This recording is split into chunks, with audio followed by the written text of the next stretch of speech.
All right. All right. All right. Hi, everyone. Welcome to Natty News, the nattiest news show in the entire world. Today, we are joined with a very special guest.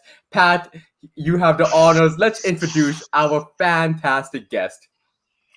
Yeah, I've got my intro all written down, but today we have Tom Sroka. Tom's a highly accomplished strength athlete. He's competed at the national and international level in so many sports that I had to write them down. We got weightlifting, strongman, highland games, as well as being a champion in sports like mass wrestling, also in throwing back in college.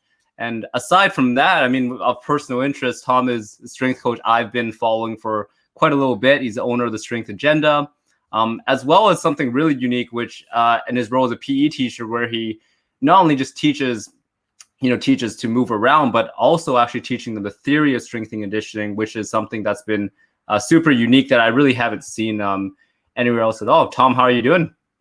I'm good. I'm good. You were far too generous with that introduction. Um, yeah, we're just going to leave it at that. Thank you guys for having me on, but that was way too generous of an introduction. Way too generous of an introduction. But thank you guys very much for having me. I'm excited to chat with y'all. All Thank right, you. but hey, before we get going, I want to say so today is May 30th, and as many people might know, tomorrow is Memorial Day. And while we were doing some research over this, I saw, Tom, that your grandfather has actually served in the military, and we really want to thank you and your family and all servicemen and women and their families for the amazing sacrifice they've made. I think it's really important to acknowledge that and really appreciate all the sacrifices Yeah, you have made for us to enjoy the freedoms that we do yeah. every day. Thank you very much for that. I appreciate that. Most people didn't know. I didn't know much about my grandpa. I was very close with him growing up, and I didn't know much about his military background. To the fact of at his funeral reception dinner thing that we did afterwards, there was a bunch of VFW memorabilia that was like displayed, and I had known that he served in the Korean conflict, but he was stationed in Alaska. So I was just like, how did he get a VFW recognition if he was in Alaska, which is part of the United States? And my uncles and my dad were telling me that actually at the time, I wish I would have known this earlier because I would have given him a hard time about how old he is. But at the time, Alaska was a territory. It wasn't part of the 50 states or anything like that. So he was stationed up in a territory, and literally his job in the military that was where they thought Russia was going to invade. They thought that Russia was going to come down through Alaska to invade the United States. So he was a tank driver along the coast of Alaska during the entire duration of the conflict. So it's a really interesting thing about him that I found out about after he passed, unfortunately. But yeah, I definitely uh, I don't know the right word, reciprocate those sentiments to everybody that serves. We don't have what we have without their sacrifices and stuff like that. So I really appreciate you taking the time to say that. That means a lot.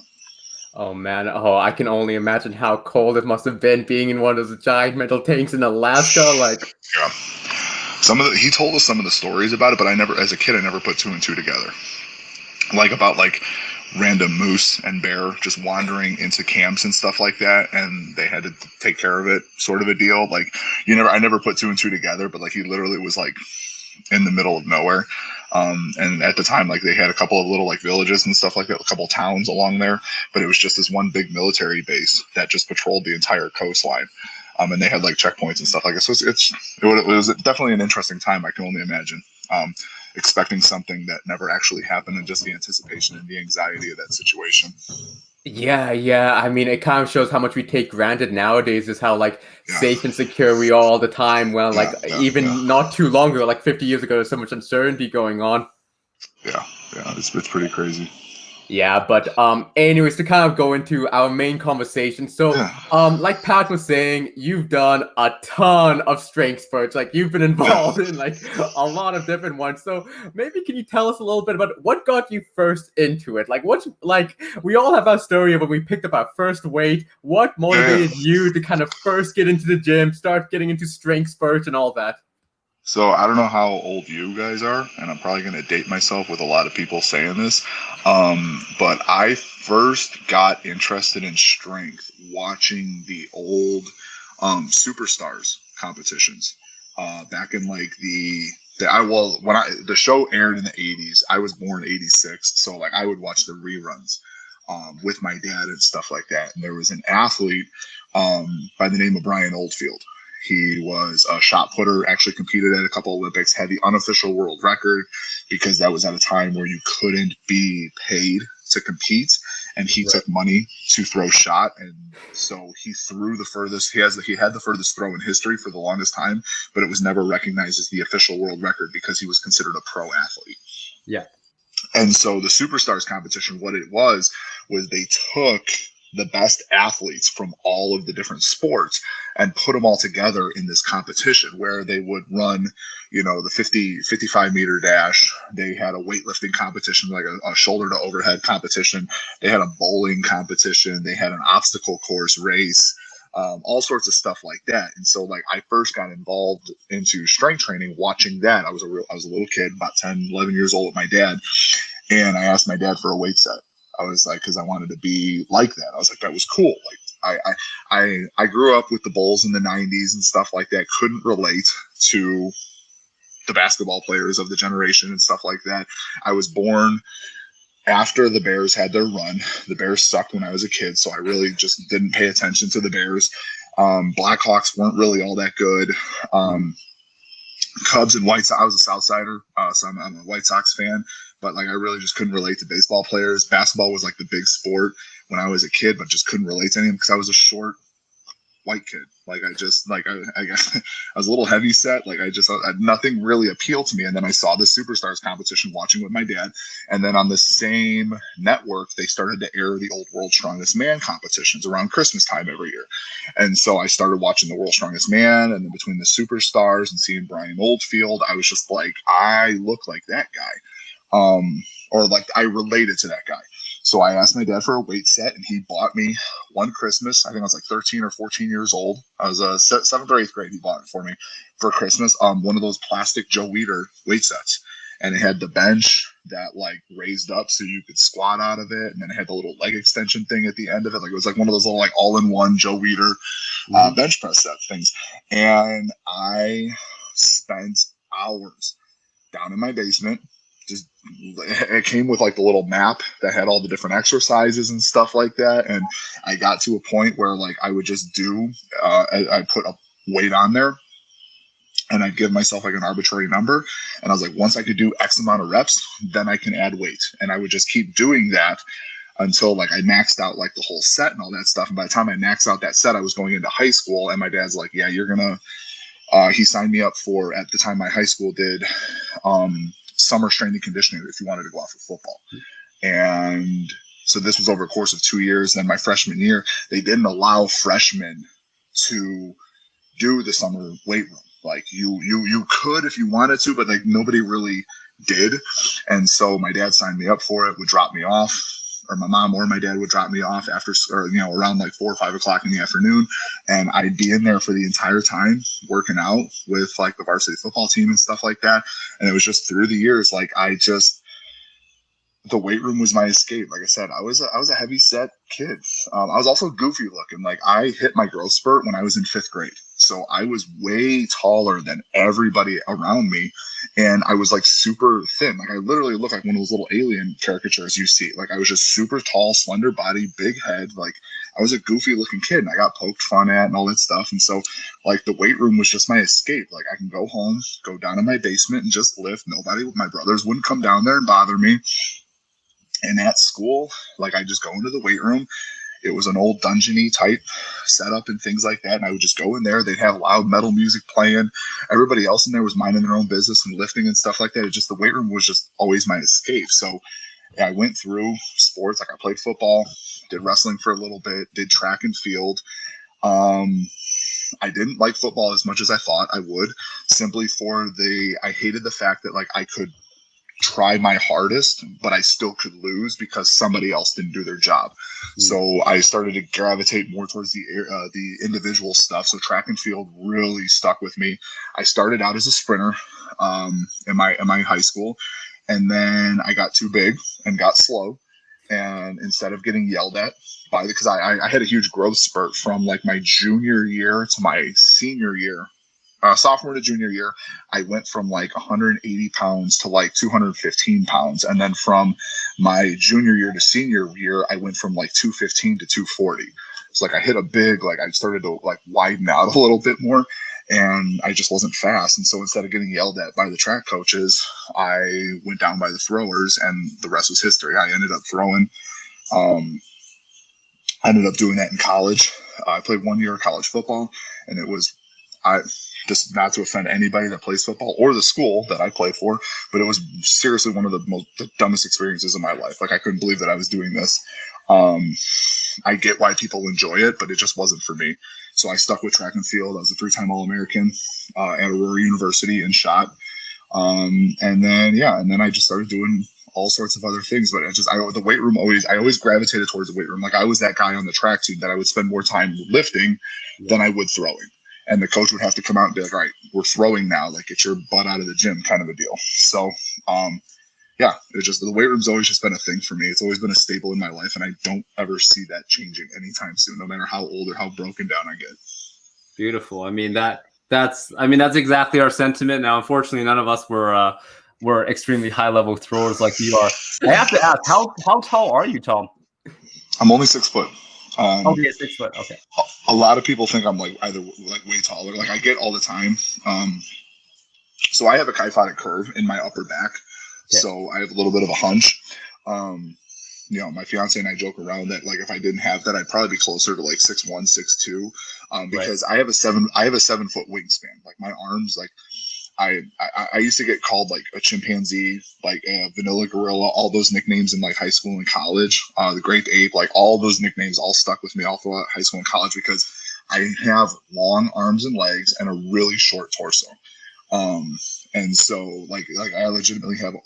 I think when the last time it was measured out, it was like my wingspan is like 6'11" and a half or something like that, like disproportional to my height. So everybody, when they see me on videos, they always think I'm way taller than I actually am in person. And then when they meet me, they're like, "Oh, you're shorter than I thought." And I'm like, "I'm sorry to disappoint you." No, that's interesting because I was thinking 6'3" to 6'4", especially like, as a strong man, like the height is like an advantage.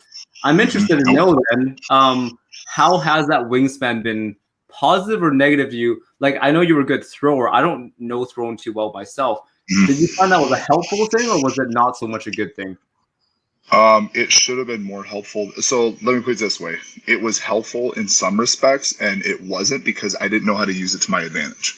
So like I should have been really good at discus based on my height and my wingspan. Like usually the longer you are, the longer of a radius you can put on the implement, the better you could throw. But I would always throw with a bent arm. My arm was never straight. So like it was a detriment to like my skill set, but I never knew that. Like I just never cared about discus. I hated it. Like I literally would only throw it to score points at conference, and that was about it. Hammer was another event that because of my kyphotic curve, I had figured out how to like hunch more and create an even longer radius. But I never learned how to move fast enough to take advantage of that. So it was kind of like 6 1/2 dozen to the other. Like I should have thrown a lot further than I did. Shot was the only thing I took full on advantage because in shot, there's 2 styles of throwing. There's the rotational, which usually favors 6 foot and under throwers. And then there's the glide, which is just a more linear approach, which favors like the taller basketball looking throwers. Well, because I had long arms and legs, I was able to get a lot more out of the glide. I never could quite understand the rotational, so I threw with the glide. And because of my long arms, I had that much more of a reach out over the toe board when I would release it. So like that was the only event out of the 3 I figured out how to use my leverages to my advantage. Very cool. Very cool. I love the casual biomechanics talk that went into that. And that's where I was wondering, like with that kind of a wingspan, there's a lot of good and bad things that come with it. Should have been more good than bad, but yeah, it is what it is. Yeah, I mean, when I hear about 7 feet wingspan, I'm thinking, man, you must have been some crazy deadlifter with that. Yeah, I could deadlift. It's weird because Um, while I'm good at deadlifting, relatively speaking, I'm also good at pressing. Yeah. And you would think like long arms, that's a detriment to it, but like Yeah. overhead pressing has always been a strength of mine. Like I can do hands, even now that I'm almost 300 pounds, I'm about like 290, 295 right now. I can still knock out sets of 5 to 8 handstand push-ups with no issues. Like Holy pressing has always been a strength of mine, even though I have long arms. And but yeah, I definitely I love doing deadlifts or any type of pulling movement. Yeah. I mean, I'm kind of about 6 feet tall too, but my wingspan, it's still longer, but not as long as 7 foot. And I just struggle with pressing. Like, man, I've been trying to get a I 3-plate bench for like 5-6 years. it's never been one of like in high school. There was a point in time where my bench was not that far behind my squat. Like it was embarrassing. Looking back on it, at the time I thought it was the coolest thing ever. But like looking back on it now, I'm like, wow, that could have been really embarrassing. And even now, like I don't have to train, and I'm not. This is not bragging because I honestly hate bench pressing. I will overhead press all day long. I hate bench pressing. But like it doesn't take me very long to get myself back up over like get up in like the 180 kilo range. Like it doesn't take very long for me to get up into that range if I just stick to it and just get a little bit of work in. Oh man. Well, hey, so that's really awesome. And so you kind of talk about like your college days and the introduction to your strength training, but you Yeah. kind of then after college moved over and your whole shot putting career, you started to do some more like Olympic lifting, it seems like with the Cali Yeah. Strength people. Can you maybe talk a Yeah. little bit about your time at Cali Strength and like how that transition happened? And Yeah. So go ahead. oh, sorry. I was just gonna say, for those who aren't aware about Cali Strength, from me and Pat, like we used to watch you guys way back in high school, and it was like the Yeah. coolest thing. It was like getting an insight to a really high level training gym with like amazing instructions and some super strong athletes, and just your programming and everything. But Yeah. being part of it, do you have any other insight on that?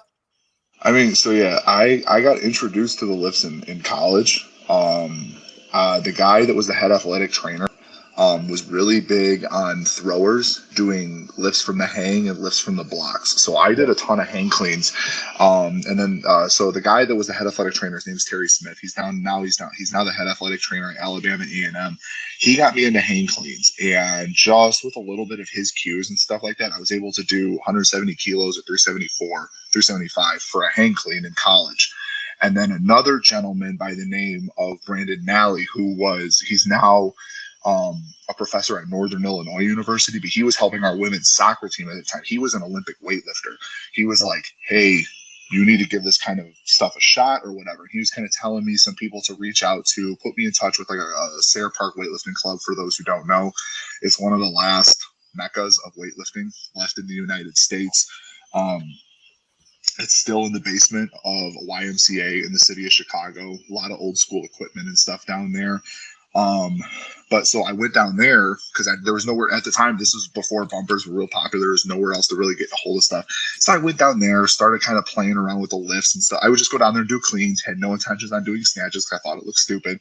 And then I started working for somebody named Ingrid Markham, who was a national champion in Olympic weightlifting, had worked with Glen Pendlay, who eventually became my coach. And I was working for her because she wanted to get into the Highland Games, which I was doing at the time. And I wanted to learn. I wanted to get more into the personal training style of business. She had a personal training studio. And so when she was out of town, I would cover for her. Well, there just happened to be one day where we were there at the same time, and I was doing one-arm snatches with a barbell. Just kind of, I was waiting for a client to show up, and I'm just kind of screwing around and stuff like that. She comes out of her office. She's like, "Can I please show you how to do that the right way? Stop it." So she started working with me. I've told the story a million times. She started working with me. And after a little bit, like I was able to do 225, about 100 kilos, 102 kilos, no contact or anything like that, just straight pulling from the ground, catching a snatch overhead.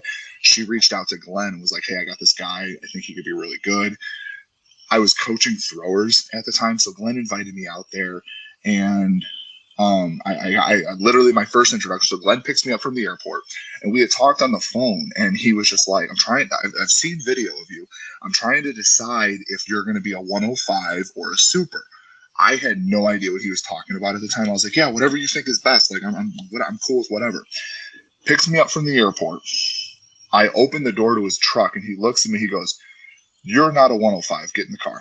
And I was like, "All right, cool. Nice to meet you." And so we drive to his house, and he's like, "This is the room you're going to be staying in," because I was staying there for a week, and I noticed that the bathroom had an adjoining door. And I was just like, okay, this is kind of weird. So I'm getting set up in this room or whatever. And all of a sudden I hear the bathroom door open, and who is standing in the doorway but Donnie Schenkel in a towel. He had just gotten out of the shower. And he's just standing there, and he's like, "Hi, I'm Donnie Schenkel." And like puts his hand out, and I'm like, "You're half naked." I was like, "But hi, nice to meet you." Like, it was just one of those, like, that was like my first introduction to Donnie, into this whole madness that was California Strength. And I ended up hanging out there for a week. And after the week was over, I went back home, and I got an invitation to train out there full time. So I was teaching at the time and all this stuff. So I quit all my jobs, and I packed up and moved out to California, and I slept on Glen's couch for 6 months, and just kind of trained out there. And I was only out there for 6 months because at that time the team split, and Glen was part owner of a company called Muscle Driver USA. And they were sponsoring the lifting team at Cal Strength. And for one reason or another, they just decided they wanted their own team. They wanted everything in-house and stuff like that. So they said, "Glen, we're going to pay you X amount of dollars to bring a bunch of the guys with you to South Carolina, and we're going to start a team here." And so me, John, Donnie, and Kevin, and then John's wife, Jess, were the ones that left Cal Strength and went with Glen to South Carolina. But compared to how it is now, because I still talk to Dave Spitz to this day. He's somebody that, like, when I got a question about stuff, I'll shoot him a message and he'll answer. He still gives me the time of day and stuff. Really cool story about that is when I was there, I used to run the floor. So for those who don't know, if you're a weightlifter at Cal Strength, you can make money by working the floor of their strength and conditioning facility that they have there as well. So you're working with the high schools and the college kids that come in, and then some, they have their NFL draft guys that come in there and get their combine prep and stuff like that done too. But Austin Hooper, who is now a tight end for the Cleveland Browns, was with the Atlanta Falcons, was a high school shot putter that I worked with. He threw at De La Salle High School. I was a throws coach at Monte Vista, which was their rival. But like, I got to work with Austin a lot and like just kind of sit and chat with him and stuff like that. So when the Atlanta Falcons made it to the Super Bowl, I think Austin caught a touchdown. He was like the first rookie tight end to catch a touchdown in the Super Bowl. And that was just kind of a cool moment to have with Dave, just kind of texting back and forth, because I knew he was just over the moon seeing that kind of success for one of his former athletes, and me having that personal connection I did with Austin. Like, I texted Austin and told him flat out, because after he left Atlanta, he was like choosing between Chicago, Cleveland, and I can't remember the other school. And I told Austin, I was like, if you end up signing with Chicago, that will be the only Chicago Bears jersey I ever buy. And I fully meant it. Like, I was going to buy a Hooper jersey if he signed with Chicago. I wouldn't wear it. I would just have it. When I do fantasy football, he's my tight end that I draft. At 1 year, I had all Cal Strength guys on my my fantasy football team, which I thought was kind of a cool thing to have. So, yeah, but it was just but pretty much the big thing there, like, compared to how they do things now, a wild, wild west is the only way I could describe the old Cal Strength days. It was not as organized as it appeared, but I think that was part of the charm and part of the allure of the place, and why some of the athletes had as much success as they did there. Man, I mean, what a great story, and it's so cool to kind of see like some of the alumni of Cali Strength, all the amazing things they do.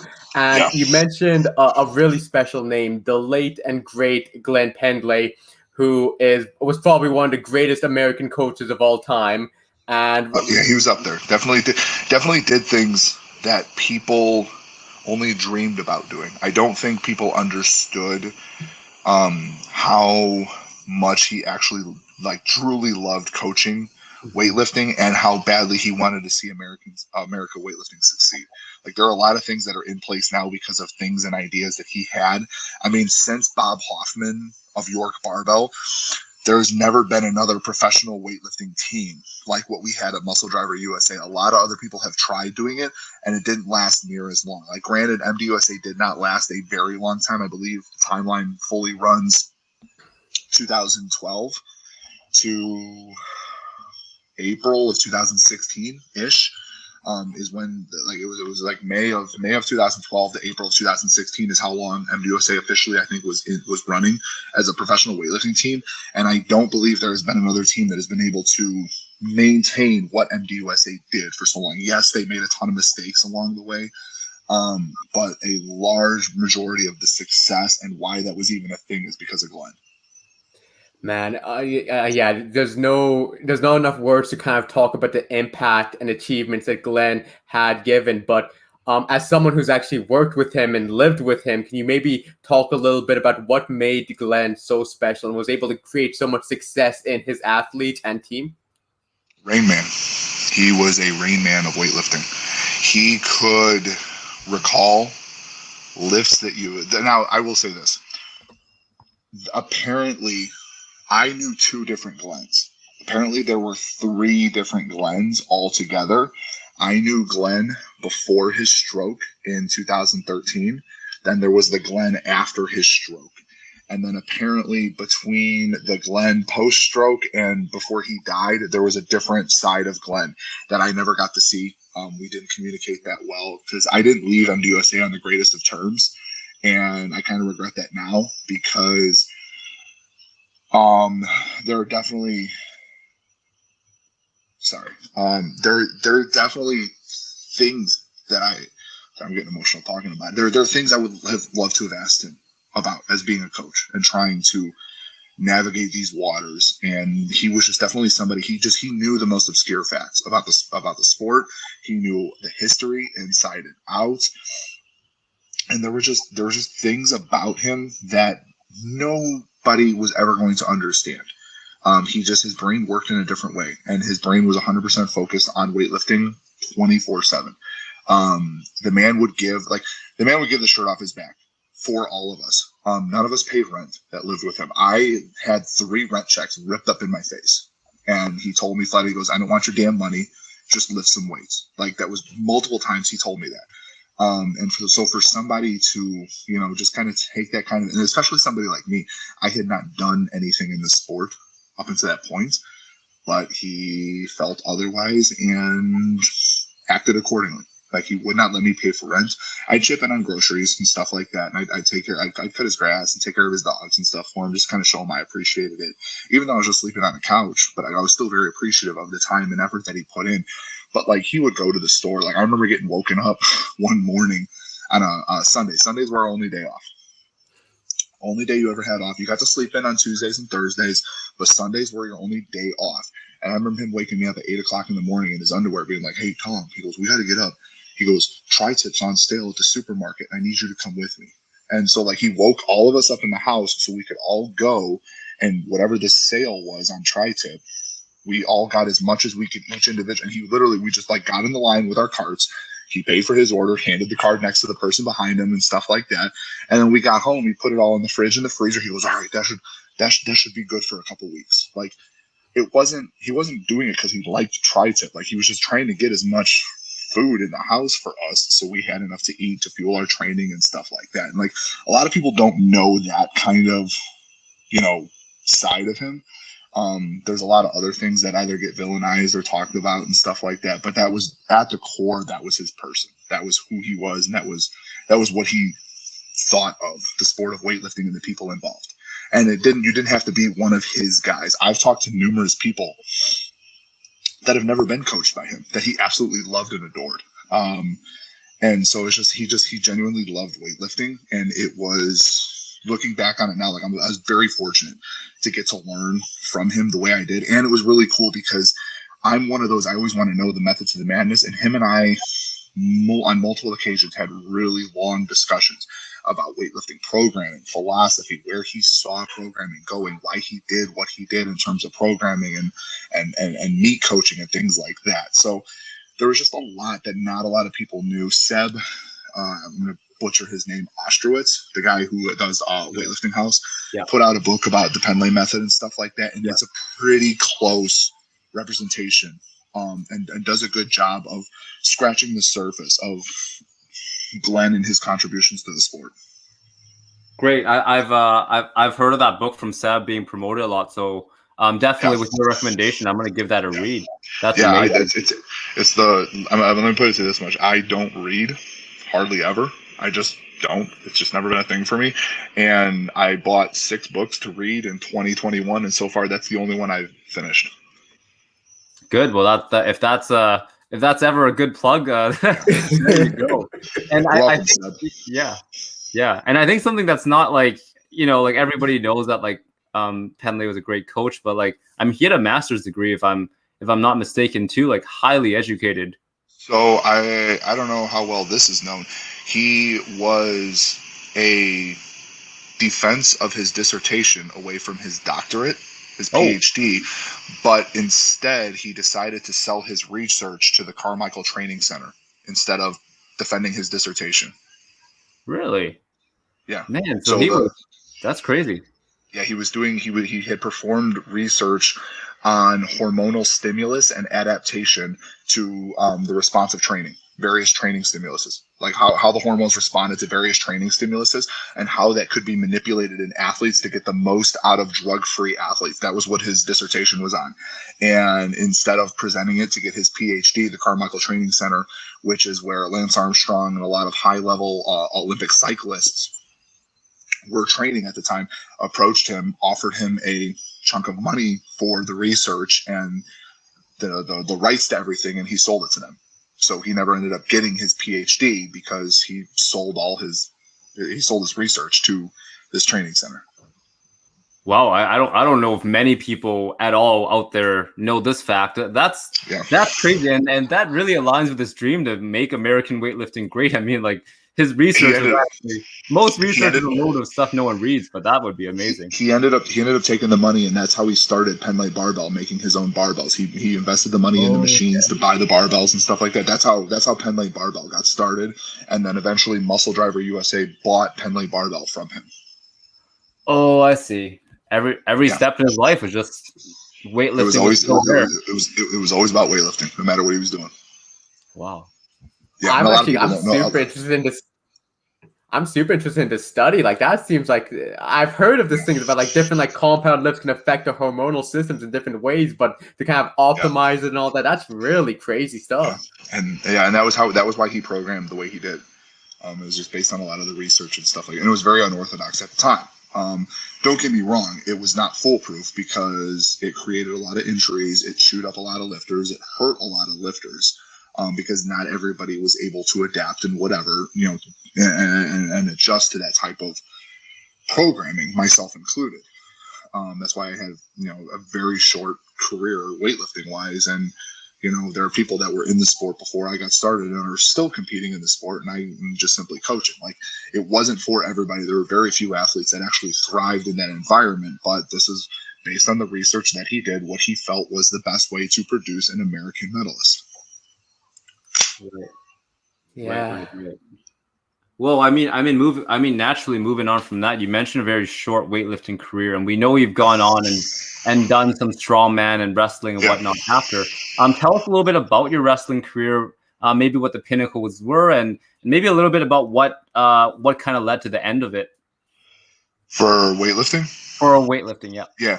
So, when I got into the sport of weightlifting, I originally got into it just like everybody else gets into it. You want to compete at the Olympics. But about a year into it, I realized that probably wasn't going to happen. Like I realized how hard it was to actually make an Olympic team. So then I kind of reeled my goals in a little bit, and I set what I felt were still lofty, but possibly achievable goals. And my first goal I ever had was to clean and jerk 200 kilos before Donnie did. So when I first got there, Donnie told me that it took him 18 months of training to clean and jerk 200 kilos. I set a goal. I'm like, I'm going to do it before him. And it took me 16 months. And I texted him right, or not, he didn't have a phone at the time. I shot him the email. That was the only way to get a hold of Donnie back in the day, was to email him. He didn't believe in burner phones or anything like that. He had a cell phone, but like hardly ever answered it.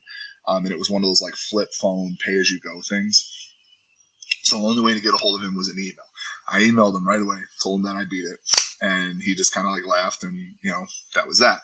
And then the other goal, I wanted to win a senior national event. And 2013, I ended up winning the American Open in the 105 plus category, kind of by proxy. But as I tell my athletes all the time, when they try to pull this card, and, you know, I get reminded all the time, like, I was the best that day. Kane Wilkes got stuck in North Carolina because there was a huge ice storm, and a couple other athletes just didn't come to the meet for one reason or another, but I ended up being the best that day. So those were like my two goals that I accomplished. The problem is because of those goals, I then was in position to be on the Pan Am team the following year. And so I didn't take time off. I was kind of a little bit without direction. So this was also, that American Open was when Glen had his stroke. And we had just brought Don McCauley on to help coach. But I don't think Don was quite prepared yet to take over the coaching duties. Like, he had to program for everybody, do all that and all that. And I just think it was a little bit overwhelming at the time, because he literally went from like being a helper to being the guy. And at the time, you had Travis Cooper, James Tatum, Caleb Whitby, myself, Mike Zella, Trevor Britton. Like, there were some personalities in that group, and I don't think Don was given a fair shake. So it was a very stressful situation for everybody else. So what I'm trying to get at is, we were left to our own devices for the most part. So like right after that American Open, all I knew was I had to lift even more weight than I had just put up at the American Open if I wanted to make the Pan Am team. So I was just pushing. Ended up not making the Pan Am team, but I was just like, screw it. Like, I'm going to make the world team. Like, why not, kind of a deal. And I remember the workout clear as day. It was Morgan King was lifting at Pan Am's. We were trying to finish up training real quick so we could pull up the live stream and watch her lift and all that. And Glen was just kind of starting to come back into his own or whatever. And I had 5 singles at 190 in the clean and jerk. I did all my 5 singles. I did them really fast, probably faster than I've ever done any workout or whatever. And as I was like taking off my shoes and getting everything set up, Glen comes over. He goes, "Tom, you didn't do all your sets." And I was like, "Yes, I did." Like, he's like, "No, you didn't." I was like, "Glen," I'm like, and like Caleb was training next to me. Caleb was like, "Yeah, he did it." Like, you know, Glen, he did his workout, and Glen's like, "I was watching him. He didn't do it." And I was like, "Fine." I was like, "You want me to do another set? I'll do another set." And so in a pair of gym shoes, no belt, no knee wraps, no nothing, I just grabbed a bar and cleaned it like an idiot. And I caught, instead of catching with my feet like normal, I'm trying to get there, like normal, I caught like this. And instead of dropping the bar, there you go. Instead of dropping the bar like a normal human being, I decided to stand up from this position. Oh. And as I stood up, I heard like pop, pop, pop, pop, pop in my hip. Oh no. And I was just like, oh, what the hell? Went home, took an ice bath, stretched, came back in the next day, had back squats, could not back squat 120. Like, I couldn't get, like, I'd get down in the hole and my hip would just shut off. Yeah. So then I'm like freaking out. I'm like, crap, what did I do? We had a chiropractor. I went to the chiropractor. He's like, "Oh yeah, I think you just like pulled your hip muscle or your hip flexor or whatever." And I was like, "All right, cool, whatever." Long story short, I started compensating for that because at the time, if we didn't have health insurance. Like, I had health insurance outside of that, but we didn't have a ton in terms of guarantees. So like, if you weren't training for an extended period of time, you were worried about losing your stipend and getting cut. So I was like afraid of getting kicked out of the center. So I just continued to train. And as a result, like, so I brought my stance in super narrow. So I was pulling in a very narrow, catching in a very narrow situation. Ended up hurting my back doing that because I was putting all that stress on my back. Then to compensate for the back, like I was always compensating one thing after another. And it was just because we were left to our own devices. Like, I didn't know where to go to and all this stuff. So I went from my hip to my back My knee started bugging me as a result of the hip being all out of whack and everything like that. And then at that year's nationals, I ended up dislocating my elbow on a snatch because I was catching everything too far forward and the bar was way too far back and stuff. So it was just like a rash of injuries. So by the time 2015 rolled around, I was a mess. I hated everybody. I was probably not that pleasant to be around. And we had just brought Travis Nash on, and we had brought a bunch of other people on the team too that I honestly didn't feel like deserved to be there. They were just grabbing them because when MDUSA first got started, they wanted to develop talent. That was their whole MO. They're like, we don't want the name. We want people that we can develop into good lifters. Well, they realized how long that was actually going to take and how that wasn't going to make them a ton of money in the short term. So they started going and grabbing the names and bringing them in, and it just created a circus around the gym. We all didn't get along. I myself, like, I'd be 100, I'll be honest about it now. There are multiple people I picked fights with because I just didn't feel like they belonged there. And I felt like they were divas, and I felt like they were taking advantage of the situation and didn't actually believe in what MDUSA stood for when it got started. Like, they weren't the ones that were there when we first got started in this little corner of a warehouse next to the room where they painted all the plates. Like, they didn't help us paint, the walls to make it look acceptable on the live streams. They didn't help us assemble these platforms and put everything together. They just kind of got to show up after we moved to the brand new facility where everything was like state of the art, all nicely done and stuff. They weren't even in there painting that room like we all had to be, and we all had to lay the flooring down and stuff like that. They just kind of got to show up, collect a bigger check than we were collecting, and nobody really ever said anything to them. So it just created a lot of animosity. Glenn was just not himself because he was still recovering from, like, his eyesight didn't return for a long time. And like on top of that, like, for instance, he used to confuse me with Kevin Cornell, who, it's no offense to Kevin, but Kevin hadn't been on the team for 2 years. And he kept confusing me with him during training. So it's like you just add all that together, and it was a huge frustration point for me. Yeah. Then they brought Travis Nash on, who I actually was for at the time because I had met Travis at a local competition. I kept in touch with Travis. We talked all the time, and I felt like he was a good coach. He was a good up-and-coming coach. And so they brought Travis on, I think in like October of that year. But Travis was just trying to not step on any toes. Like, he was still trying to find his place in all of this because Glenn wasn't super thrilled about him being there. Don was indifferent, and Travis was just trying to not upset anybody, So Travis and I kind of hit it off, had a really good connection and stuff like that. And he understood me as an athlete and stuff like that, but he wasn't in charge of anything. So leading up to the American Open, I probably had some of the worst prep for a competition I ever had, to the point where Don McCauley and I almost got into a fist fight. Like, I lost my temper with Don.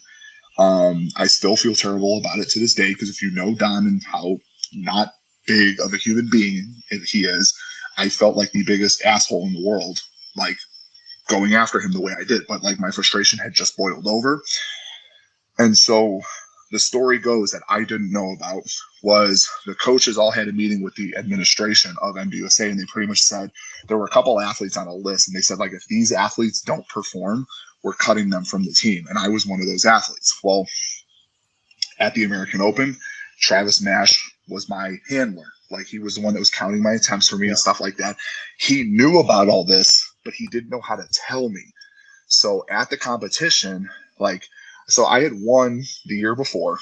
I was trying to repeat, and I had more competition than the year before. And Travis was just like, hey, man, I think we should lower your openers. Let's just make some lifts. Let's just get you a good, 4 for 6, 5 for 6 performance. If we're feeling really good, we'll push for PRs, but let's just, and I'm like, no, we're coming here to do something. Like, I'm here to do it. And if I don't, I don't. And I looking back on it now, I understand exactly why he was trying to do that, but he couldn't say it because he didn't want to, upset the people who were paying his bills, which I respect and I get. And then at the competition, my attempts got messed up because what ended up happening was Glenn ended up going into the back and was declaring my attempts, but Travis and I didn't know he was doing this, and I ended up bombing in the clean and jerk. Travis was like beside himself. Like we talked like the whole way home about a plan to kind of get back on track and everything like that. And then I took a few days off. So I was just like, I need to get out of here. I'm not hanging around you guys. I went home, or I went to my house, came back and to get some stuff because I was going home for Christmas. I still had family in Chicago. So every Christmas I would go home to Chicago and stuff. And Don McCauley called me in his office. He goes, yeah, they're taking you off stipend. I was like, for what? And they're like, your inability to perform at competitions. And I was like, I won last year. And I bombed. This is my first bomb out. Like, what? It was a bad situation. Pretty much the administration. I say the administration. The people that were in charge at MDUSA were biggest bunch of jerks about it. And they just they didn't know weightlifting. They knew business, sort of, and they knew CrossFit, but they didn't know weightlifting. And they felt like they should have more of a say. And so they just made decisions that I didn't agree with. I ended up coming home, thinking about it, came back, and I was like, I'm leaving. Because they wanted me to still train at the facility. But if I decided to go to competitions, I had to pay for all that myself, but they still got to claim me as one of their athletes. And I was like, yeah, we're not doing this. Like, I'm either on the team or I'm not. Yeah. And like, there's no in between. So it was just one of those situations where I just decided to leave the team. And as a result, Glenn, Don, and I did not leave on good terms. Travis and I stayed in touch and stuff like that. Like, I still talk to Travis to this day. Like, anytime I got a call or I have a question about working with athletes or running businesses, Travis is still somebody I reach out to. And I kind of regret not trying to mend fences with Don. Like, I was very cordial to them when I saw them at competitions and stuff, but it just wasn't the same that it was before. Man, is this 2015 at this time when you left, or 2016? Yeah, January 2015, I left. Okay. And I competed the entire year unattached. I still went to nationals, still went to AO finals and stuff like that. By that time, I had moved back. By the time the AO finals came out, I had moved back to Chicago. At this time, I had moved from South Carolina back to Chicago, and I ended up opening up my own gym. I opened up a Big Shoulders CrossFit at that time. I think this leads perfectly on to the next thing we were going to talk about. First of all, those are like, I've listened to a lot of weightlifting stories, MDUSA and whatnot, and there were some new things I heard there. So that was great. Amber, do you have any questions for Tom before we move on? Man, I think maybe one of the big questions, something Pat and I have talked about before, is kind of like, how did you bounce back mentally from that experience? Because that just seems so rough, where just a bunch of stuff wasn't coming out together, where like you first had a little injury with your hip, and then that kind of carried over to issues with competing, and then you get this call being like you're off the steep end, and like it's just a bunch of stuff happens. I mean, now kind of talking, you've done so much accomplishments. How do you kind of bounce back from that? So I will say on the negative, I am very not trusting of other coaches. To the effect of I don't last very long with coaches. I've had other coaches in the past, and as a result, it is hard for me to fully buy in to what a coach is trying to tell me. And even if a coach is trying to help me, because I had such a negative experience where I'm not going to sit here and like say like, oh, they ruined my life. They didn't ruin my life. I would not have half of the experiences in my life, probably more than half of the experiences in my life, if it weren't for those guys. Like, let's be honest about this. But the way things were handled towards the end of my time with MDUSA definitely taught, it made me very distrustful. I don't even know if that's a word. Distrusting, there you go, of other coaches that were working with me.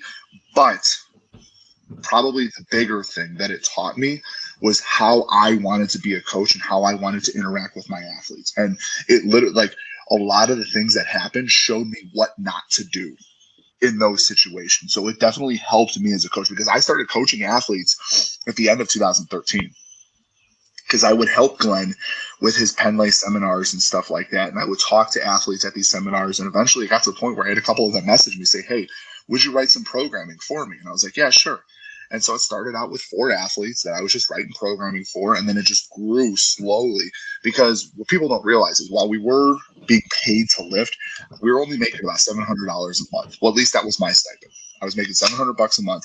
So I had to supplement that income with more Yeah. Like things. So what I was doing was I started reaching out to all the CrossFits in the area, and I was like, do you need somebody to teach weightlifting classes at your gym? And so I literally had like 4 or 5 different CrossFits that throughout the week I would go to and teach like an hour and a half weightlifting class. So between that and then my online coaching and stuff like that, that was how I supplemented my stipend to be able to be as full-time of an athlete as possible. And that I was able to parlay that into eventually opening a gym and to like what we have going on now. But the biggest thing I took away from all of that was just simply how not to act with an athlete. And I try, and I'm not perfect. I screw things up every once in a while, probably more than I'd like to admit. But it definitely helped me in terms of being able to understand like the ins and outs and how hard this actually is, and just what not to do and how I felt when certain situations would arise. So to try to put it has allowed me to be able to be better equipped to put myself in their situation, to understand why they're acting the way they are, and then try to meet them halfway to come to a solution that doesn't resort in some sort of hostility or anything along those lines. No, that's really good. And I mean, one of the things I've seen from you, and the reason I do follow like your Instagram and things like that, is that like you do seem to be a very empathetic coach with your athletes. And then like you have an approach where it is athlete first, like your first priority is to keep them safe, and results are important, but like, let's be real, nobody here is really professional. And at the end of the day, we want everybody to have like a long training career. Like that's something I value as a coach. And I mean, it's great that you had that lesson. I mean, it was a very hard way to learn that lesson, but it's definitely carried forward for you. Yeah. Going forward from that, like you mentioned the strength agenda, and I mean, like many weightlifting athletes have gone on and opened a gym, but just as many athletes have gone on and had such a hard time finding a good career outside of that. And it seems like a pretty quick turnaround. I mean, the strength agenda has been around since 2016. Is that correct? 13. Technically, the strength agenda as a business has been around since 2012. It started out as a website of just information. The coaching side of it didn't start till the end of 2013, and I've been coaching as a business ever since then. The physical business itself started in 2017. The brick and mortar was 2017 of the building, but it was a thing way before that. Oh, okay. That's I love to hear. Just as someone who's kind of like running my own thing in strength conditioning, I'd love to hear your story of how you took that from just the website information. Again, you were coaching just part-time for Coach Pendlay. How did that turn into a whole location, and then the significant team and location that you have today? So when it came about, essentially speaking, my ex-wife at the time and I'm a teacher by trade. I graduated with a double major in exercise science, physical education. And so I wanted to be involved. Originally, I wanted to be a college strength coach. Ended up not doing that, obviously. Had a teaching position before I left to go to college strength. Didn't know if I was ever going to get back into it. Just knew I liked teaching people. Like I love teaching those classes at CrossFit and stuff like that. At the time, CrossFit was in its boom. And I was like, I can make something out of this if I really wanted to. So, but the problem is my goal was still to try to get all my weightlifting goals accomplished personally. So I just knew I needed to create a way for passive income. So we put together the website. And actually what had happened was I believe it is still a popular site. I don't know, or not popular, but I know it's still a website, Lift Big, Eat Big. Lift Big, Eat Big was a pretty popular thing at the time. And I heard the name and I'm like, I love this. Because the other thing is what people don't realize is when I got to Glen, I put on about 80, 90 pounds to compete as a super heavyweight. No, sorry. I went 260 to 335. That was the heaviest I ever got. I can't add. It's Sunday. So whatever that is there.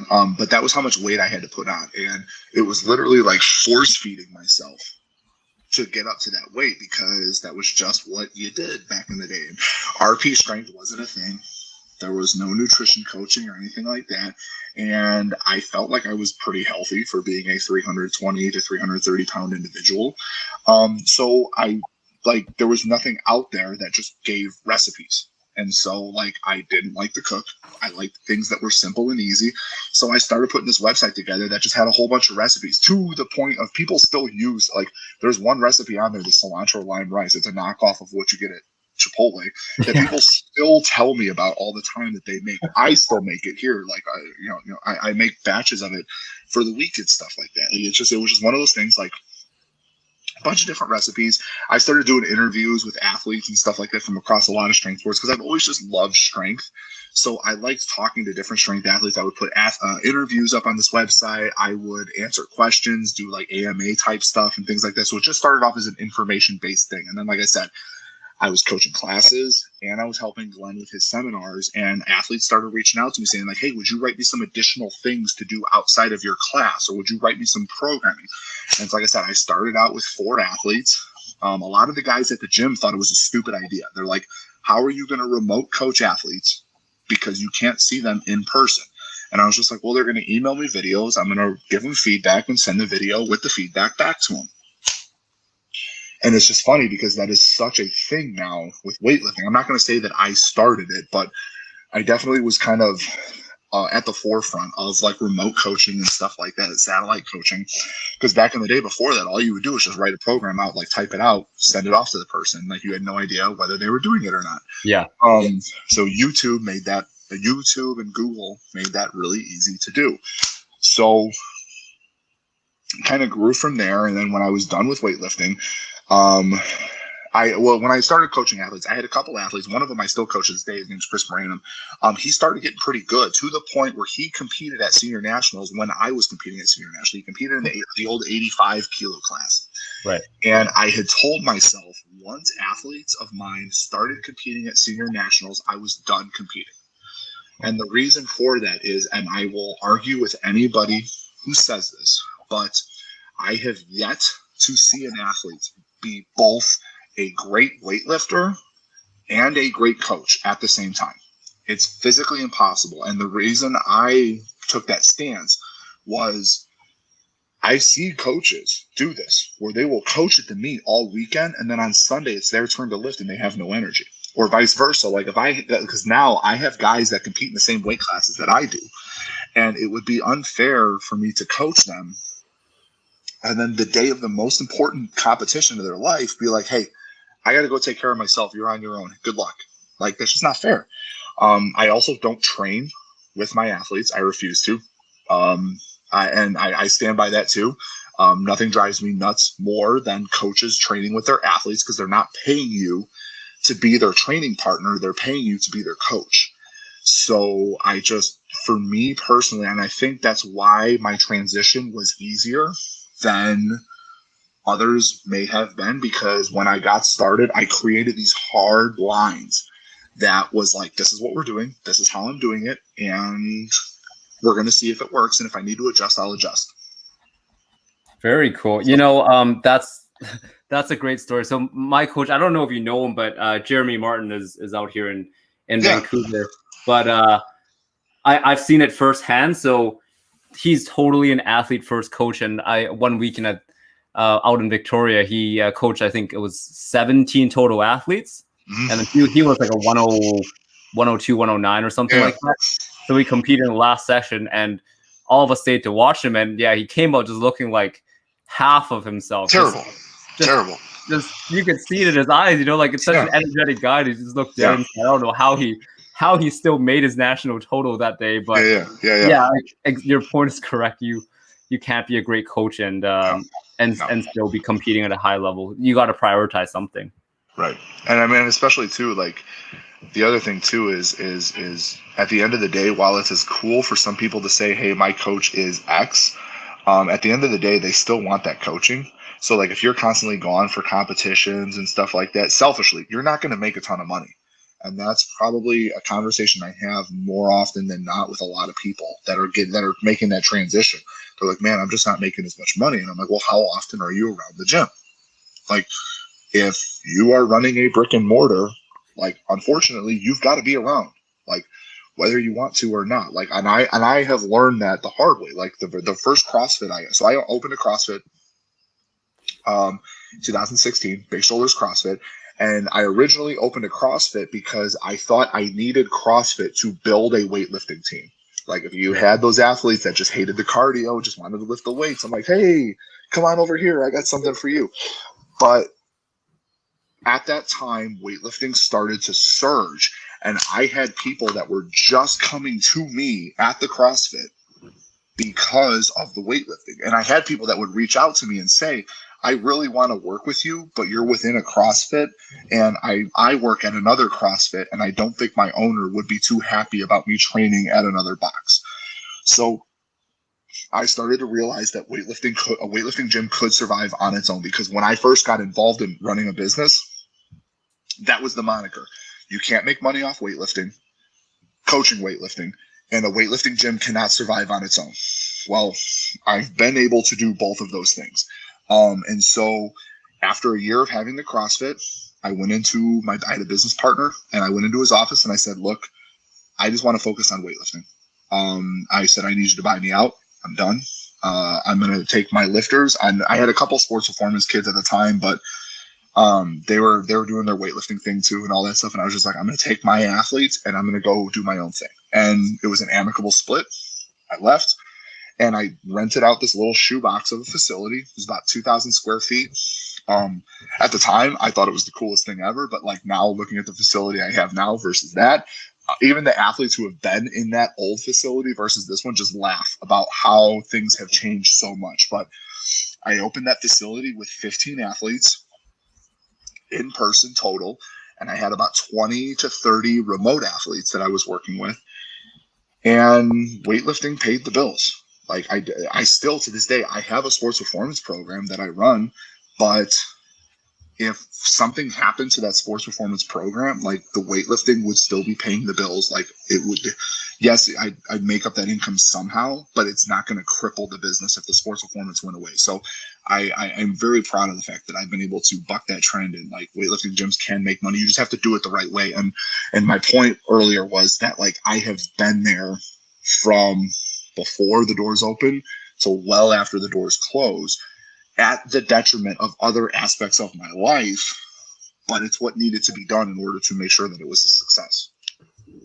Nice. No, I mean that's a great story, and kind of shows kind of like how popular weightlifting is, and also just about how to be true to yourself, like not pretending to be a CrossFit gym when you just really want to have weightlifters.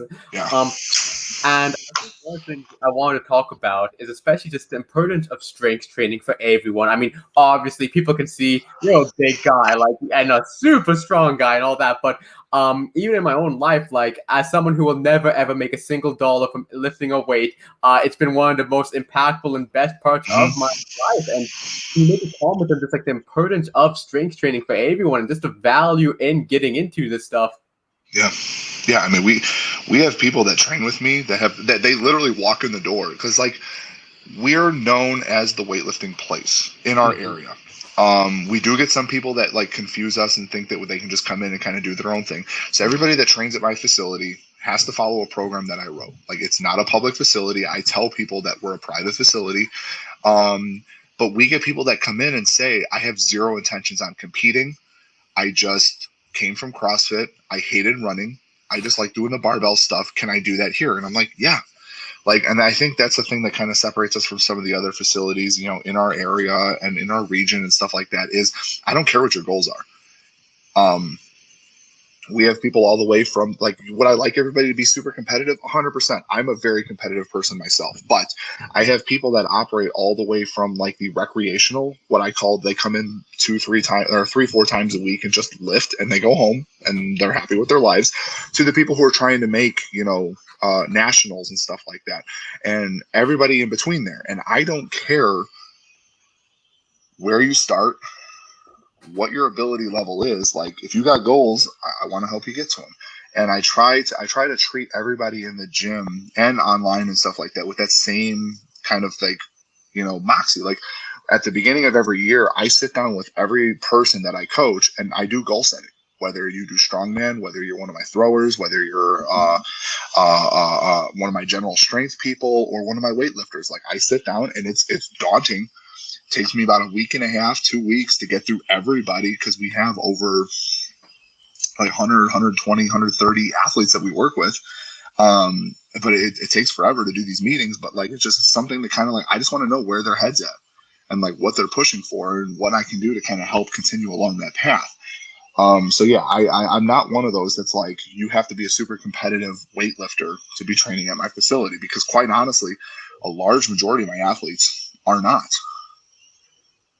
Yeah, that's, that was really great what I just heard about the goal setting, and I'm going to steal that concept actually for my clients, because it's really huge. And I think I'll send you the sheet that I use with them too. Just remind me. Hell yeah, no, definitely.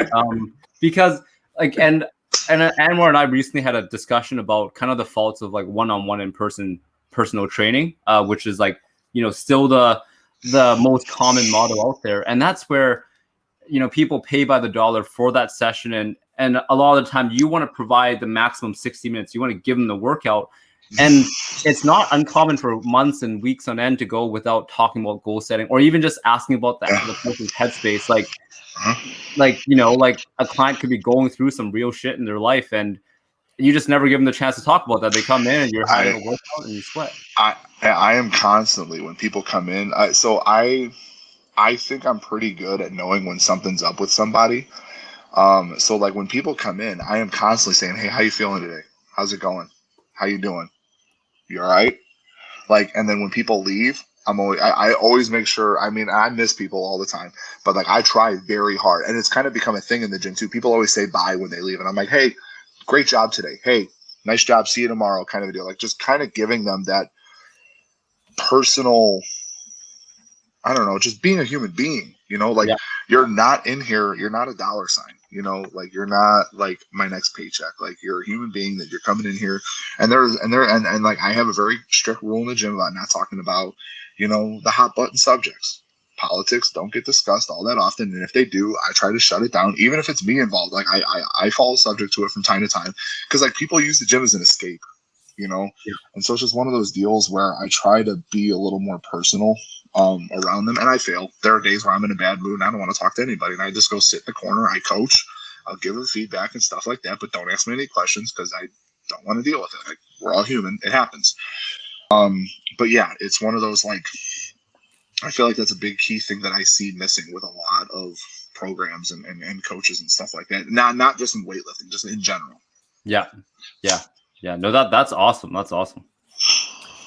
So I actually do have a question though from a coaching perspective, and it has to go in with for my personal love of strongman. Actually, both Pat and I's love of strongman. I remember when I was like 15 years old, I watched like the 1980 strongman on YouTube. Bill Kazmaier. I just thought it was the coolest thing ever, just lifting all that crazy stuff. And so as a completely recreational lifter, what would be some advice for someone to maybe get into those like strongman workouts, even like Olympic lifting in like a regular commercial gym? Like you're talking about your typical ones. How could someone get into those workouts and really start getting into those strength spurts?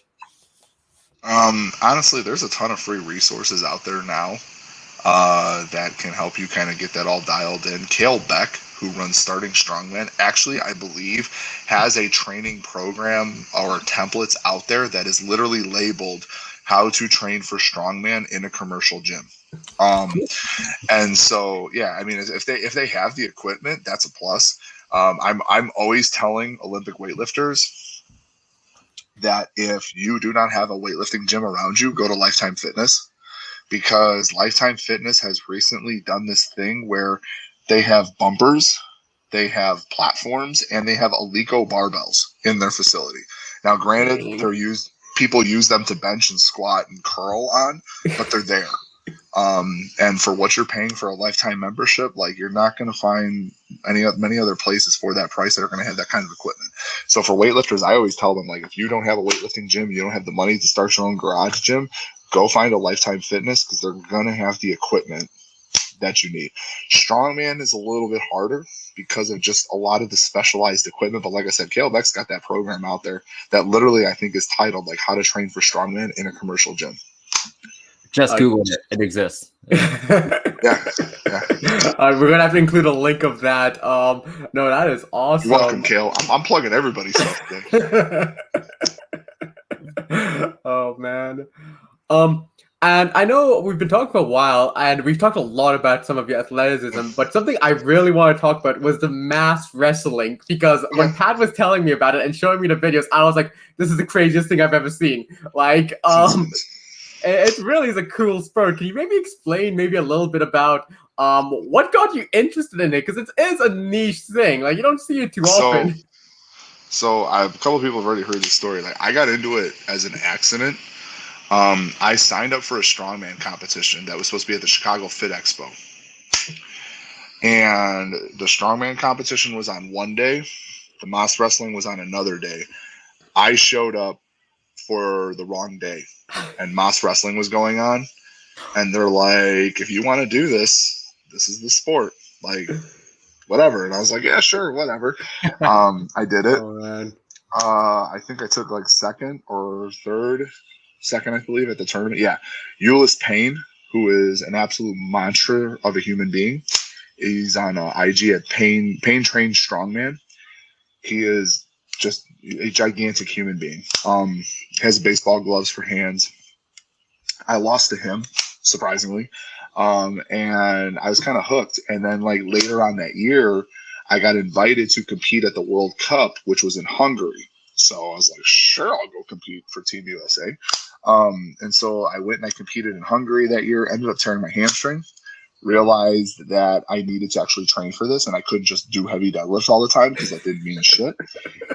And yeah, I've just kind of been involved in it ever since. I competed at Worlds the following year in 2018, took fourth at the World Championships. I compete in the 125 kilo class. 2019, I moved into the new gym space like a month before the World Cup in Poland, so I couldn't go because I felt like it was kind of more important to be home and running the gym in its first month of existence. And then 2020, we had the pandemic. And so far this year, we don't know what's going on. There was supposed to be a World Championships in Canada. Doesn't look like that's going to be happening anytime soon. Yep. And then there's a World Cup in Russia later in the year that I might or may not do, just depending on the visa situation and stuff like that with the United States and Russia. But yeah, it's essentially it's so the sport has its roots in 3 different cultures. There is the Scottish version of it. There is the Viking version of it, which those 2 versions are very similar. Essentially what will happen is you just put a board on the ground between 2 individuals. They put their feet up against the board. You put a metal rod between the 2 individuals. They each have to grab onto it any which way they want. And without moving off the board, you have to pull the other person over or pull the bar out of their hand. That's the Viking and Scottish clans version of the sport. And essentially they use that to determine hierarchy in their warriors. Like who were the best fighters, who were the strongest, blah, blah, blah, blah, blah, who could serve the clan the best. That was one of the ways outside of lifting stones that they used to determine that hierarchy of strength. The main version that the sport is based off of is the Yakutians, which are essentially Eskimos. It's an Eskimo tribe basis in Siberia. The Yakutsk is a city in the Sakha province in Russia. It's closer to Korea than it is to Moscow. Like to get to this place, this is where the 2018 this is where they host World Championships every year. Because it's the epicenter of the sport. It's where the sport is born. It is their culture. It is honestly one of the coolest experiences of my life was getting to go to Yakutsk. It's the coldest place on earth, and I can verify that because we were there in November, and during the night it was like negative 40 something degrees without wind chill, and during the day it was a balmy negative 24 to 15 based on how much sun was out without wind chill. You were not allowed to be outside for longer than 10 minutes because they were worried about your skin freezing. And me and one of the guys that I went over there with into the World Championships, they wouldn't let us out of the airport unless we put pants on, because I had like a hoodie and shorts on, and they wouldn't let us leave the airport until we put pants on because they said it was for our health. But the sport, essentially, their version of the sport is there's a long board I'd say the board's about 7 to 8 feet long. and there's a little wooden stick that they place in. So one person sits on one side of the board, one person sits on the other side of the board. Stick is placed in the middle. You each grab onto it, over under grip, and they say go, and you can work your way up and side to side on the board. And the goal is to either pull the person over to your side or pull the stick out of their hand. It's essentially deadlifting your max effort from a deficit while somebody is on the other side trying to do the exact same. That's the best way I've ever been able to describe it to people. That's we're probably gonna cut that out and use that as our promotion. Done.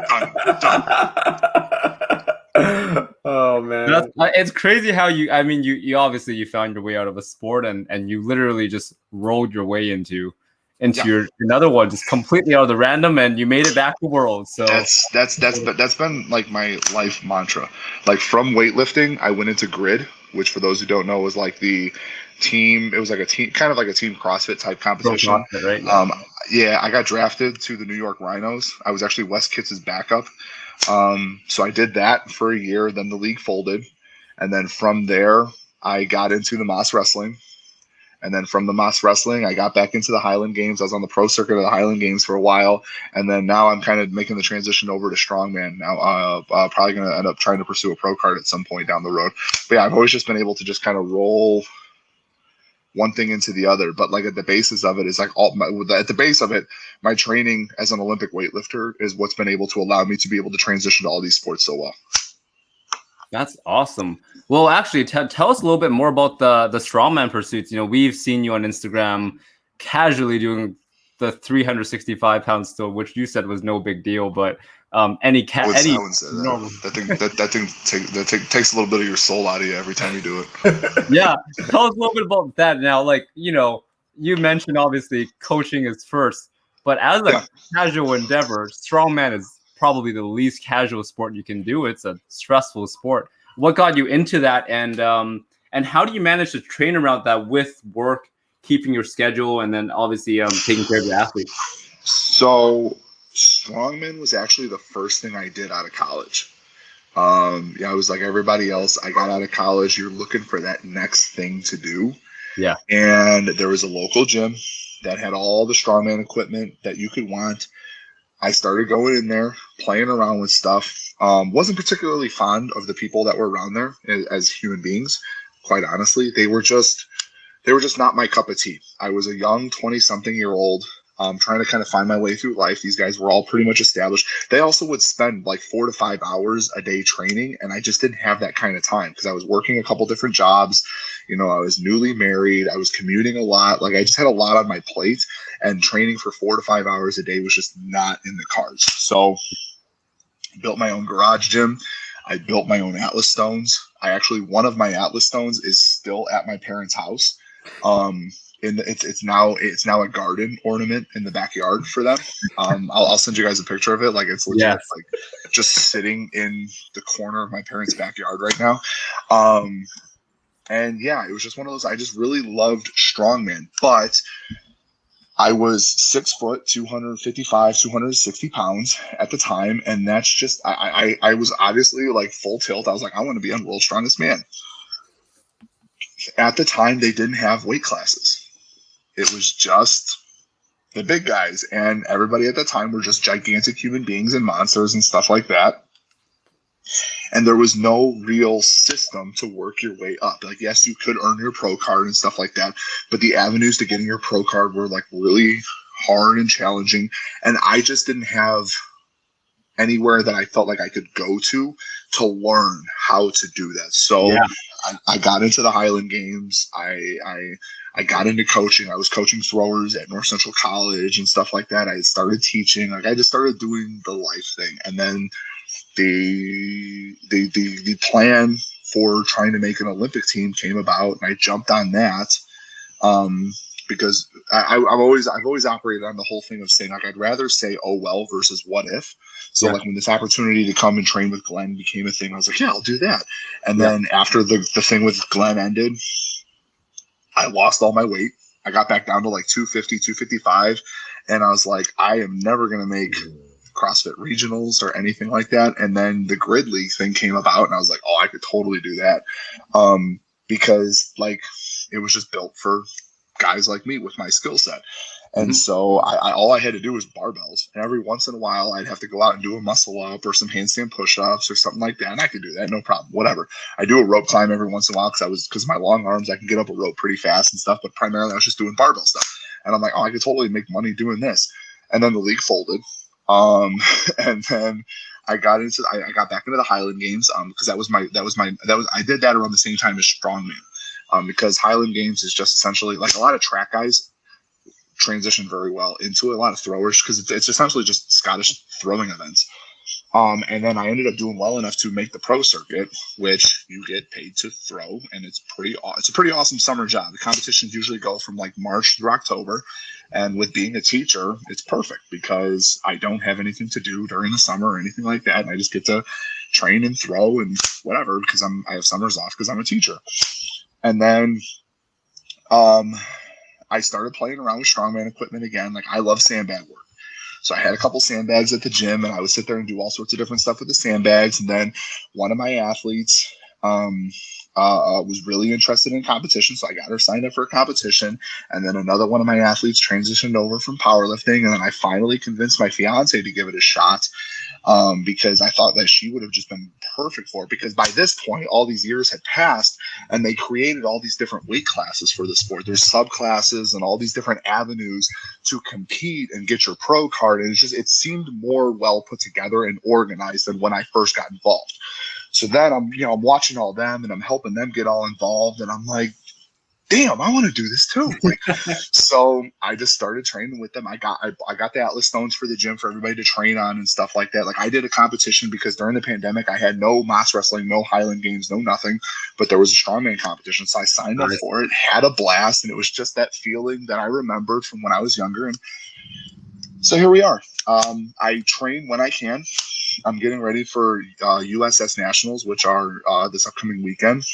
Oh, and it's just one of those deals where, like, we're just gonna see. I'm now in the point where I'm trying to enjoy the process more instead of being like, hey, I have to do this to do this to do this to do this. Like, I'm just trying to enjoy things. I don't know fully. Like, I would love to get my pro card just because I think it'd be cool to say I have my pro card in the sport, but I don't know. Like you mentioned before, I have a lot going on. Like, not only am I a teacher, I run the gym in the evenings, and I teach USA weightlifting courses. I teach the coaching courses for USA weightlifting now too. And I have a fiance and a dog that I like spending time with. So trying to balance all of that, it's hard. So I get my training in where I can. My training session is usually about 2 hours tops. And I just try to get the biggest bang for my buck. And I'm riding this train as long as I can. That's crazy. That's crazy. How's the process about getting a pro card in strongman in the USA? So apparently the nationals that I'm competing in doesn't have a pro outlet, which is awesome to know now. So essentially there's two main organizations here. There's SC, Strongman Corporation, and USS. USS has opportunities for you to compete overseas and anything like that, but they don't have a pro card per se. SC, you have to compete at their nationals, which are in October, and you can either earn a pro card by doing one of their pro-am shows and winning a pro-am, or by competing at nationals and placing a certain level higher. I want to say top 3, but I'm probably paraphrasing or anything like that. But it's placing a certain placement at their nationals can earn you a pro card in a particular weight class. I see. Well, good luck to you next week. I hope you crush them. Yeah, we'll see. Doing Moss wrestling in the USS Nationals back-to-back weekends probably wasn't the smartest thing, but I didn't get hurt. Wasn't that this week or last week? Yeah. That's why when we were originally trying to set this up, I was like, I gotta let you know how I'm gonna be feeling, because originally the plan was I was gonna drive back this morning. And I usually just don't want to do a thing when I've been in the car all day. And we ended up finishing early yesterday, so I was like, I'm gonna come home. I'd rather sleep in my bed for an extra night than not. So I came home last night and it all worked out. Nice. Well, we're glad now we hear all your stories. we don't want to take too much of your time, so you can actually rest up for it. But I do want to hear, I want to hear a little bit about your job as a PE teacher, because that is super of interest to me. I would love to know how I can get this sort of job out here. I did kinesiology, which is kind of like the equivalent of health science, which you did. Is teaching a full-time gig for you? Or do you I remember you saying you just teach kind of PE, strength and conditioning, and like how does that job go? Yeah, so I am very, very, very, very, very fortunate and lucky to have the position that I do. I don't know how many of you guys know about Donnie Thompson and those body tempering units that he makes, the gigantic steel rolls that he uses to like kind of massage muscles and stuff like that. The guy that makes those for him lives blocks away from the gym. And I train his daughter actually. And he knew I was a teacher. He's the head of a PE department at a school in Chicago public school system. And he just came in one day and he was just like, "Hey, are you looking for a job?" And coincidentally, I had just told my current school that I was teaching at that I just wasn't coming back. It just I had outgrown it and it just wasn't a good fit anymore. And I was just looking for something else. Didn't really know what I was going to do, but I was doing something else. And so he reached out and he was like, "Hey, are you looking for a job?" And I was like, I said, I'm never going to say no to anything, but I'll listen to whatever you got. And he goes, "All right, so we're creating this new position at our school." And essentially what they're doing is they ran strength and conditioning classes as part of their PE curriculum. Because it is a Chicago public school, they don't want the kids after school too late. So the way they're getting, the kids are getting their strength and conditioning work in is they can take it as a PE class. So my class is primarily juniors or seniors, and it's an elective otherwise. And so essentially I have 1.5 hour classes where the kids come in and their workouts, like I structure out the year for their competitive seasons based on where they're at, their in-season, off-season, preseason stuff. And the kids come in, their workouts are on the board. We talk about what they're doing and stuff like that, and they work out. And I run it just like I run the gym. I'm part-time, which is nice. So I'm there from 8 to 11:30 every day. I have benefits and everything like that, which is a huge plus. But yeah, I get to hang around the weight room literally all day, whether it's at the school or it's at, the gym. So I got no complaints about it. And then this year we introduced, obviously with the COVID, we were all remote. So then this year I had been working with interns at the gym. And I was kind of floored at the lack of information these guys actually had when it came to basic understanding of programming for strength and conditioning.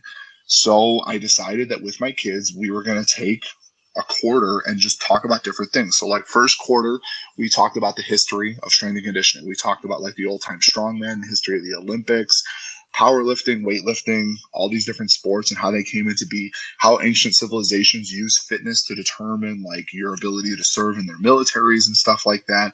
Then the second quarter, we talked about programming design, and I literally taught the kids how to write a training program, explain the ins and outs of it, exercise science, kinesiology backgrounds and stuff like that.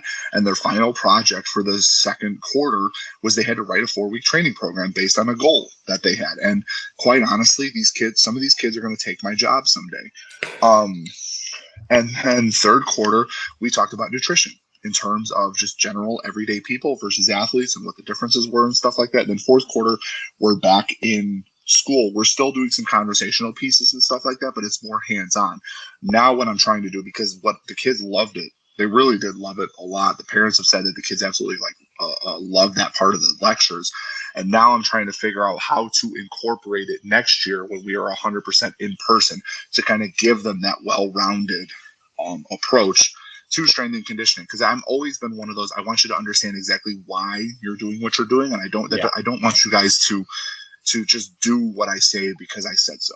So that's where I'm at now. Like this summer is going to be spent trying to figure out how to best incorporate that into the in-person training and stuff like that with the kids.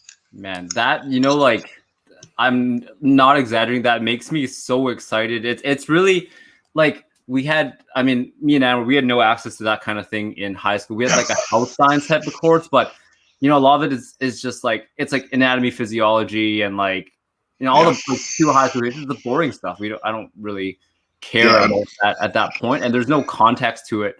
No. Like how does this apply to sports or Right. or lifting weights, right? And So, even like, yeah, you go ahead. go ahead. Go ahead.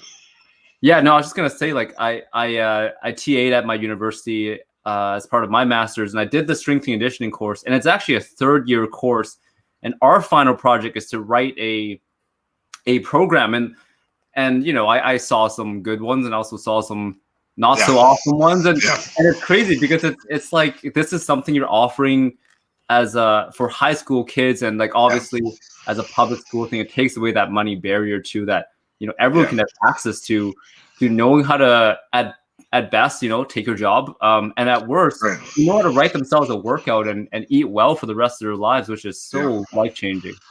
Yeah, and honestly, it got started like when I was in high school. We had the option to do a weightlifting class. The class was called athletic weightlifting or athletic training or something like that, or athletic strength training. Sorry, that's what the name of the class was.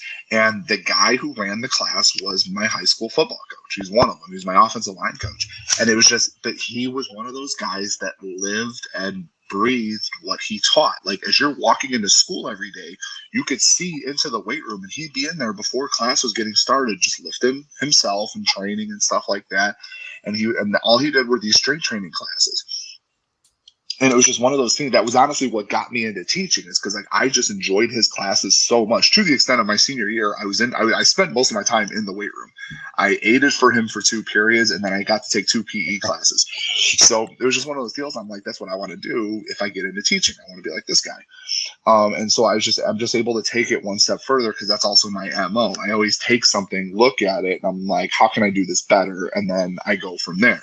Yeah. So I really have to thank that teacher for just instilling that whole like lead by example. This is like, and he would do that. He would write stuff on the board, and you'd ask him, why are we doing this? And he'd be able to explain it. He was never one of those guys that was just like, because I said so. Like he would explain like where he came up with this, or where he read about it, and why we were doing it, and why he thought it was a good idea and stuff like that. And it was just kind of eye-opening for me that there was a whole other world to strength and conditioning that didn't involve college. That you didn't have to just be a college strength and conditioning coach. Like you could, and here in Illinois, in the United States in particular, high school strength and conditioning is really starting to take off as a full gig. And it's kind of cool here in Illinois. Like I know of like 4 other coaches that are in the same position that I am, and we all talk and share information and stuff like that. And so it's pretty cool that that's starting to take off here in Illinois, around the Chicagoland area where I live and stuff like that. That's huge. Yeah. No, that's super awesome. And also now it's so great to hear that these kids are going to have such a useful skill, and just growing up, even if they never pursue any athletics, just having that base is huge. And you're not going to have any kids curling with a leak of barbells anytime soon. I mean, I can't promise that. I had to teach a kid how to put a weight belt on the other day, so that was kind of a humbling experience. I was like, "What do you mean you don't know how to put a belt on?" I was like, "Just goes through the loop." And he's like, "I have no idea how to belt that too." So this is true. That's what I'm saying. So I can't guarantee that like somebody ain't gonna slip through the cracks and be curling with an Alico barbell at Lifetime Fitness, but I'm trying. Oh, you're doing God's work out there. There you go. Oh man. Go ahead. Oh, I was gonna say, I think like this has been fantastic, and a lot of great stories and a lot of great insight. I was gonna ask Pat, is there anything else you wanted to ask? You know, just to finish it off on a fun note. We know one of your famous segments is Tom gives bad advice. Oh boy. And we want to ask you, what's the worst advice you've ever been given or ever personally heard? Oh man, I'm trying to figure out how clean to keep it.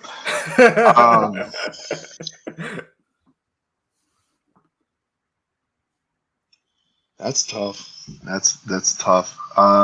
Probably I'll use the most recent one, because I was actually talking to somebody about this. I'll keep names out of it, but I observed somebody one time. Actually, I'm going to look it up real quick. I want to make sure I'm reiterating this story the right way, because I literally was just talking about this on Friday with a buddy of mine. Love it. I would pretty much, the story goes, I was observing a a individual teaching the snatch and the clean and jerk. And they were, hold on, I'm just getting to it right now. Man, we talk about a lot here. Oh, here we go. I was listening to this individual talk about weightlifting and snatching and clean and jerking, and this said individual has now gotten into working with masters athletes. And I overheard a conversation of him and another person who was just getting into working with masters athletes and stuff like that. And they asked him about differentiating programming for masters athletes versus non-masters athletes, like younger lifters and stuff like that. And the response was, don't worry about it. It's all in your head. Age is nothing but a number. And I'm pretty sure if there would have been a video camera on me, you would have been seeing me picking my jaw up off the floor and putting it back in place. That is probably most recently some of the worst advice I have ever heard somebody give. Holy shit! And that wasn't even sarcastic too. That is, oh my god. No, they were dead serious. Jesus, the things you hear. Oh Yeah. man. Oh. I mean, Pat and I, we're only 25, and I already feel like an old man. I remember how invincible I was when I was 16. Yeah. I mean, I literally posted a thing the other day about that, and it was just like, your how your body feels at 29 versus how your body feels at 30. Like, I feel like that is more true now than ever. But yeah, and that's kind of been for the past few years, been my bread and butter, is working with masters athletes, and I feel like that's why a lot of them started to search me out, is because I started, like, Catalyst Athletics does it as well, but I have specific programming just for masters athletes because they can't handle the things that a 20 or 30-year-old can handle. It's just how life works. And so when I hear things like it's all in your head, age is nothing but a number, I'm like, yeah, but you're not taking into consideration the miles that have been put in up until that number. Yep. And the fact that, yes, there's like the anomaly 50-year-olds who are actually moving like they're 20, but if it's your first day on the job and these people are coming in, they're new, they are not that person. And that's awful. Yeah. Oh man, well, first of all, thank you so much, Tom. This has been a really great time. And for listeners who want to hear more from you or see some of your clips or any of your advice or read more about you, where can they reach out at? Where can we find you? On social media, Facebook, just my name, Instagram, at Strength Coach Sroka. The gym pages, at The Strength Agenda on Instagram, Strength Agenda on Facebook, www.thestrengthagenda.com. And then Strength Agenda Performance is the page where I post all my sports performance stuff with my kids and things like that. So there's a plethora of ways to get a hold of me. I love answering questions. So if people got questions, just feel free to shoot me a message and I will help out in any way I can. I really appreciate y'all having me on. It's been a good time for sure. Oh, fantastic. And with that, is there any last things you want to say? Any last things for people listening to? No, drink your milk. Don't curl with an Alico bar. And make sure you guys subscribe to this guy's podcast and listen to it every time. Oh, man, appreciate it. Well, with that being said, thank you all for listening in. Have a wonderful time and keep making those natty gains. Natty News out.